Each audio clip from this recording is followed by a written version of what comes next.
नमस्कार दोस्तों, मैं एडवोकेट दीपशिखा लीगल अवेयरनेस के एक और वीडियो में आपका स्वागत करती हूं। आज मैं बात करूंगी लोन राइट ऑफ के बारे में। लोन राइट ऑफ के बारे में सबसे ज़्यादा जो प्रॉब्लम आता है वो यही आता है कि लोगों को पता ही नहीं होता कि राइट ऑफ के बाद हम क्या करें। तो आज हम बात करेंगे लोन राइट ऑफ के बाद अगर हम सेटलमेंट करना चाहते हैं तो क्या सेटलमेंट हो सकता है, होता है तो कब हो सकता है और कैसे करें। राइट ऑफ के बाद रिकवरी होती है कि नहीं, राइट ऑफ किस तरह के लोन में हो सकता है, और अगर लोन राइट ऑफ हो गया है तो क्या बैंक कोई लीगल एक्शन लेता है या नहीं, और अगर लेता है तो कब ले सकता है। तो चलिए चलते हैं। उससे पहले वीडियो को लाइक जरूर कर लें और अगर चैनल पे नए हैं तो सब्सक्राइब जरूर करें और वीडियो को अंत तक जरूर देखें ताकि लोन राइट ऑफ से लेकर के जो भी कोई आपके दिमाग में क्वेश्चन या क्वेरी है वो कोई भी क्वेरी आपके दिमाग में ना रह जाए। तो सबसे पहले हम बात करते हैं लोन राइट ऑफ होता कब है और बैंक लोन राइट ऑफ क्यों करता है और लोन राइट ऑफ क्या है। तो लोन राइट ऑफ जो है, जब कोई बैंक या फिर कंपनी कोई भी लोन है उसको, आपका जो भी अनसिक्योर्ड लोन होता है उसको राइट ऑफ कर देता है, तो वो राइट ऑफ किस सिचुएशन में करता है। क्या बैंक ऐसे ही राइट ऑफ में डाल देता है? कोई तो रीजन होता होगा राइट ऑफ में डालने के लिए। तो बैंक को जब, या कोई भी लेंडर है, कोई भी कंपनी है जिससे भी आपने लोन लिया है, उसको जब अपने बैलेंस शीट से जितने भी बैड डेब्ट्स हैं, बैड डेब्ट एसेट्स हैं, उनको रिमूव करता है और अपनी बुक को एकदम क्लीन एंड क्लियर रखता है। तो ऐसा करने से उसको बेनिफिट होता है। क्या बेनिफिट होता है वो हम वीडियो के लास्ट में डिस्कस करेंगे, लेकिन उससे पहले हम जानते हैं कि जब लोन राइट ऑफ में जाता है तो बैंक उसको कब डालता है राइट ऑफ में। कौन सा ऐसा लोन होता है जिसको वो राइट ऑफ में डालता है। बेसिकली अनसिक्योर्ड लोन को राइट ऑफ में डाला जाता है और बैंक जब भी कोई लोन जिसके रिकवर होने के चांसेस बहुत कम हो जाते हैं या बहुत रिकवरी करने के बाद, कोशिश करने के बाद, बहुत सारी रिकवरी टैक्टिक्स अपनाने के बाद भी अगर लोन रिकवर ना हो पाए या उसके चांसेस कम हो जाए तो ऐसे लोन को बैंक जो है वो राइट ऑफ में डाल देता है।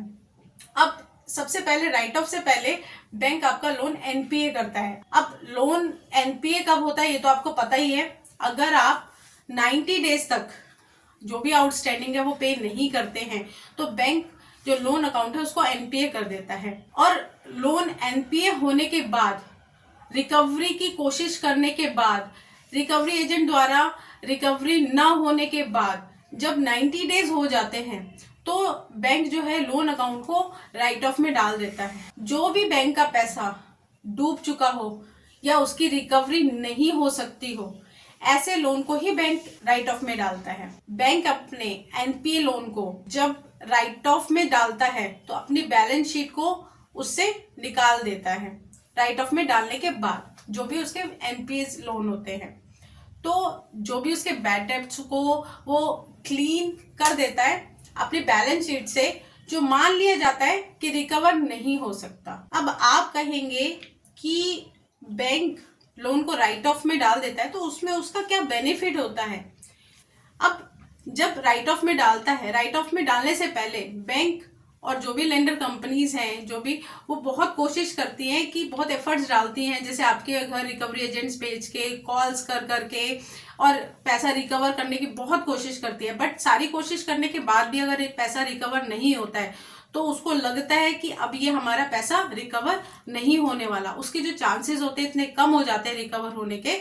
तो उस कंडीशन में वो क्या करता है, जो भी बैलेंस शीट है उससे हटा करके एक साइड में रख देता है और उस पर ध्यान कम देता है। बट ऐसा नहीं है कि लोन राइट ऑफ के बाद जो भी बोरोअर है उसकी लायबिलिटीज, उसकी लीगल लायबिलिटीज या किसी तरह की जो लायबिलिटीज है वो खत्म हो जाए। उसकी liabilities as it is pending रहती है और बैंक अगर चाहे तो उसको बाद में रिकवर कर सकती है। तो कई बार ऐसी सिचुएशंस आपने देखी होंगी कि राइट ऑफ के बाद भी रिकवरी एजेंट्स के कॉल्स आते हैं, रिकवरी एजेंट्स आपके पास आते हैं और रिकवरी के लिए कई बार आपके पास नोटिसेस भी आते हैं, लीगल नोटिसेस भी आते हैं। अब आप कहेंगे कि जब राइट ऑफ में डाल दिया तो नोटिसेस भेजने का क्या मतलब बनता है।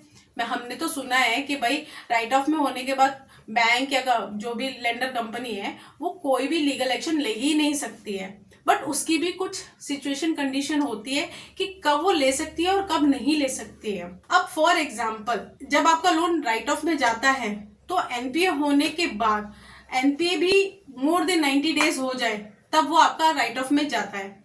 अब राइट ऑफ में जाने के बाद हालांकि बैंक बिल्कुल भी ध्यान नहीं देती है उसको रिकवर करने के लिए, बट अगर आपका अनसिक्योर्ड लोन अगर ईसीएस मैंडेट लगा हो या फिर कोई भी आपने चेक दिया हुआ हो, तो ऐसी सिचुएशन में वो लीगल लायबिलिटीज आपकी रहती हैं और उस पर वो लीगल एक्शन ले सकता है, रिकवर कर सकता है। तो आप ये सोचते हैं कि अरे राइट ऑफ होने के बाद तो आप कोई केस ही नहीं होगा, ऐसा नहीं है। हो सकता है अगर आपका ऑटो डेबिट ईसीएस मैंडेट लगा हो, इस कंडीशन में बैंक आपके ऊपर लीगल एक्शन ले सकता है।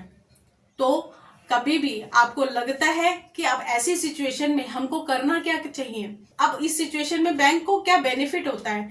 बैंक को बेनिफिट यही होता है कि जब वो लोन को राइट ऑफ में डाल देता है तो राइट ऑफ में डालने के बाद वो उस लोन को, पर्टिकुलर लोन को, जो उसका एसेट होता है, जो नॉन परफॉर्मिंग एसेट हो गया है, परफॉर्म नहीं कर रहा है, उसको अपने एसेट से रिमूव कर देता है और रिमूव करके अपने जो है साइड में डाल देता है, अपने बैलेंस शीट से निकाल देता है, क्लियर कर देता है कि अब कोई भी एनपीए नहीं है, राइट ऑफ में डाल करके उसे हटा देता है।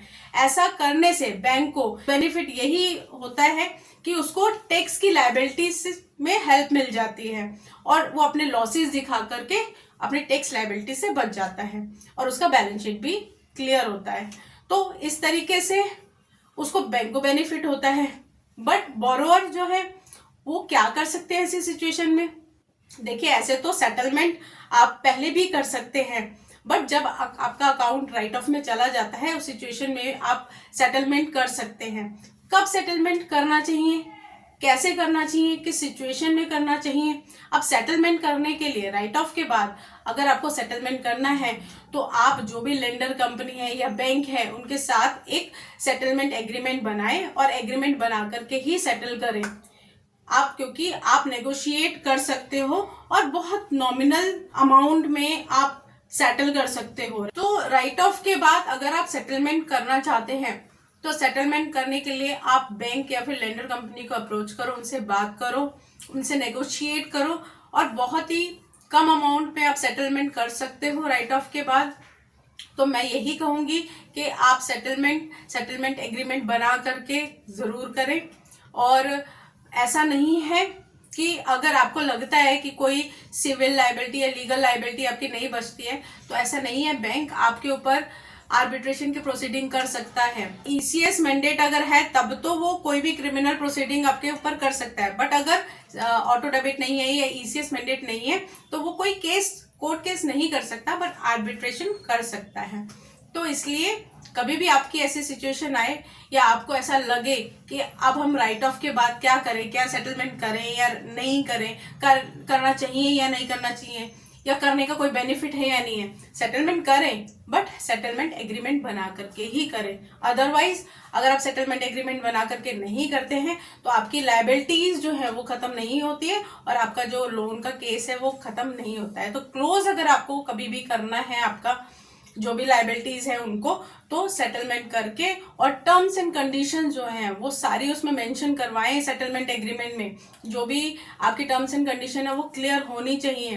तो जो भी आपकी टर्म्स एंड कंडीशन है उनको कृपया करके जरूर ध्यान में दें कि आपको कब आपको सेटलमेंट कितने अमाउंट में हो रहा है, कोई ऐसी टर्म्स एंड कंडीशंस ना हो जो जिससे आपको फ्यूचर में कोई प्रॉब्लम हो। तो इन सब चीज़ों का ध्यान जरूर रखें आप जब भी सेटलमेंट करते हैं। और अगर आप, ऐसा नहीं है कि राइट ऑफ के बाद ही सेटलमेंट, अगर आप राइट ऑफ से पहले भी सेटलमेंट करते हैं तो भी जो आपका ऑफर लेटर आता है उसको अच्छे से चेक करो, उसमें क्या क्या लिखा हुआ है। टर्म्स एंड कंडीशन बहुत क्लियर होनी चाहिए और उन टर्म्स एंड कंडीशंस को आपको भी फॉलो करना पड़ता है और बैंक को भी फॉलो करना पड़ता है। और अगर कोई भी एक जन अगर उन टर्म्स एंड कंडीशन को नहीं फॉलो करता तो उसके कॉन्सिक्वेंसेस दोनों को ही सफर करने पड़ते हैं। तो आगे से कभी भी सेटलमेंट करें तो अच्छे से क्लियरली ध्यान में रख करके सेटलमेंट करें। मैं राइट ऑफ के लिए मैं किसी भी बोरोवर को बढ़ावा नहीं दे रही हूँ कि आप लोन को डिफॉल्ट करें और राइट ऑफ में जाने दें, बट किसी भी सिचुएशन में अगर आपका लोन राइट ऑफ हो गया है तो हम क्या क्या कर सकते हैं। आज हमने वीडियो में इस बारे में बात की कि लोन राइट ऑफ के बाद सेटलमेंट हम कर सकते हैं या नहीं कर सकते हैं, और सेटलमेंट कैसे हो सकता है, कैसे करना चाहिए, उसके बारे में भी हमने बात की कि आप पर्टिकुलरली जो है सेटलमेंट का एक एग्रीमेंट बनाएं। तो राइट ऑफ के बाद जो भी बैंक एनबीएफसी है वो रिकवरी कर सकती है या नहीं कर सकती, बिल्कुल रिकवरी कर सकती है। तो इन सारी चीजों को आप फॉलो करें। आज का वीडियो यहीं तक। वीडियो को अंत तक देखने के लिए धन्यवाद। और अगर आपकी कोई क्वेरीज हैं या अगर आपको लग रहा है कि फिर भी कुछ ऐसा है जो आप मुझसे जानना चाहते हैं तो कमेंट बॉक्स में कमेंट करके अपनी क्वेरी पूछ सकते हैं इस रिलेटेड, और मेरा जो रिप्लाई होगा वो मे भी हो सकता है कि मैं आपको बाद में दे पाऊँ। मेरी पूरी कोशिश रहती है कि मैं अपने हर कमेंट का रिप्लाई ज़रूर दूँ। तो जो भी आपकी क्वेरीज है आप मुझसे पूछ सकते हो, या फिर अगर आपको चाहते हो कि जो आपकी क्वेरी है मैं उसको प्रॉपरली आंसर दूं तो आप व्हाट्सएप पे भी अपनी क्वेरी भेज सकते हैं। और अगर आप चाहते हैं कि मुझसे कांटेक्ट करें तो आप 6 से 8 बजे के बीच में व्हाट्सएप पे मेरे को कॉल करके भी कांटेक्ट कर सकते हैं।